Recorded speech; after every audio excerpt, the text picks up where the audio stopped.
What's up mga Choy? For today's video, pupunta naman tayo doon sa bukid. And yes, ito yung part 3 sa farm vlog. Time check is 3 PM. Pupunta po tayo sa farm para mangunguha ng isda. And yes, manguha po tayo ng isda mga Choy kasi wala po tayong ulam for today's video. Hoy, for the go! Maganda talaga kapag marami kang alaga doon sa farm. Kasi mangunguha lang kayo kapag wala kayong ulam. Sarap talaga mamumuhay kapag nasa probinsya ka. Kasi wala talagang problema. Tapos yung mga ulam natin ay makikita lang natin sa mga paligid. Bilisan natin mangunguha ng isda mga Choy kasi madilim na yung paligid. Malapit na siya umulan. Maganda talaga kapag mangunguha tayo ng umaga. Kasi ganitong oras mga Choy is kunti lang yung isda at natatago sila. Meron po kaming bangka dito mga Choy, made of bamboo. So ngayon mga Choy, andito tayo sa farm. So mangunguha po tayo ng isda dito para ulamin kasi wala mo kaming ulam ngayon guys. So kailangan na naman yung kunin yung mga tilapia dito kasi sobrang laki na po siya guys. So pwede na siya ulamin. Arat mga Choy, for the go! So ayun guys, so for today's video, so andito tayo sa farm namin.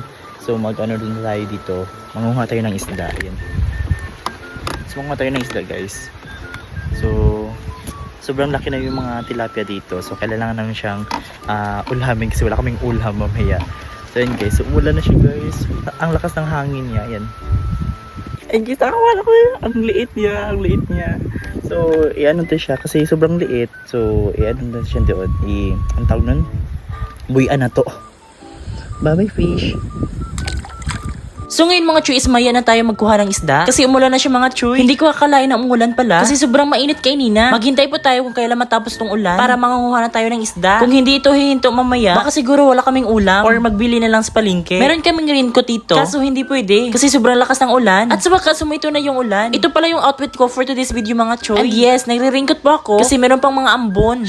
So ngayon mga Choy is pagpatuloy natin yung pagkuha ng mga isda. Time check is 4:30. Malapit na mag 5 PM mga Choy pero wala pa tayong kuha. Kailangan natin makakuha ngayon mga Choy para mayroon tayong ulamin. Kahit 4 or 5, okay na. Basta mayroon tayong maulam. Andito na tayo sa fish pond mga Choy. At sana naman meron tayong makuha. Hindi na siya gano'n maambon mga Choy. Actually, meron talaga malalaki mga tilapia dito mga Choy. Kaso malapit na magabi. Kahit maliit na ng tilapia, okay na. At least may pang-ulam. So ngayon mga Choy is nakakuha tayo ng tilapia. And yes, maliit lang siya pero okay na. Meron naman kami nahuling malaki. Kaso buntis siya mga Choy. Kaya nirelease lang namin kasi sayang. At sa wakas mga Choy, nakakuha kami ng malaki. Actually mga Choy, 3 malaking tilapia lang yung nakuha namin. Yung 2 maliit. Kaya 5 lang yung nakuha namin. So yun mga Choy, pagpatuloy natin magkuha ng mga isda. 3 pa yung nakuha namin. Kailangan pa namin ng 2 para 5 lahat. Mahirap talaga magkuha ng mga isda ng ganitong oras mga Choy. Kasi yung iba ay natatago. Kailangan pa tayo magtiyaga dito mga Choy. Para may pangulam na tayo mamaya. Sabi nga nila, kapag may tiyaga, may nilaga. Huy! Yan po yung nakuha naming isda na malaki mga Choy. So ayan yung Choy kasi nakakuha na tag tilapia. Dako siya ng tilapia.